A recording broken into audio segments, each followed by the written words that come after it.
Yes, you West Heads! This is day 300 of cycling from North Wales to Thailand. These 300 days have been absolutely incredible. Here's a recap of what we've done so far. Yo. On the 2nd of August, we set off from our hometown, Llangollen, on a mission to cycle the world. We were very well looked after in the UK, and we completed it in 7 days before getting to Harwich and getting the ferry to the Hook of Holland. We enjoyed the beautiful cycle paths of Netherlands before heading into our 4th country, Germany. We stayed in warm showers through Germany until we got to Regensburg, where we celebrated my 18th birthday. We then followed the beautiful river Danube through Austria, Slovakia and Hungary, where we had a brilliant weekend in Budapest with my mum and stepdad, before heading for Serbia. Serbia was amazing, and we cycled a stretch with a girl called Hannah. She was on her own journey cycling from Germany to the Black Sea with no phone or no tent. We steered clear of Romania after having a ferocious encounter with some stray dogs. We cut through Bulgaria and soon hit Istanbul, where Louis' stepmom, dad and girlfriend flew out for 5 unforgettable days. Turkey was a joy to cycle through, however we did have to get through some sketchy tunnels, and we finished the first half of our journey cycling along the beautiful Black Sea coast. And then we finally made it to Batumi. This is where we plan to stay for a few months over the winter. We made some mates for life in Batumi, which we spent Christmas with, and all of our mates spontaneously flew out on a skiing trip. We also had a great weekend with mine and James's mum in Tbilisi. After a great 4 months in Georgia, it was time to get back on the road, and we flew from Tbilisi to Aktau, Kazakhstan. This was definitely one of the hardest bits of the journey, where we had endless desert, where we had no water for days.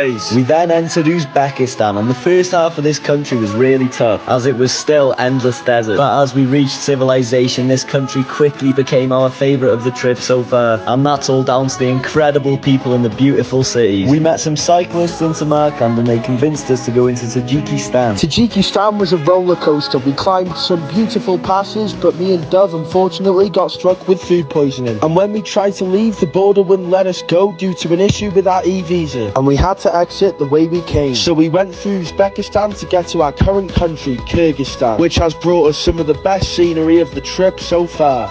If you don't know already, we're doing this for the British Heart Foundation in memory of a mate's dad that sadly passed away around a year and a half ago. Our target at the start was to raise 5 grand, but we've already passed 30 grand, which is absolutely surreal. Thank you so much for all the support and donations, and could we maybe try and push to 50,000? Thank you so much.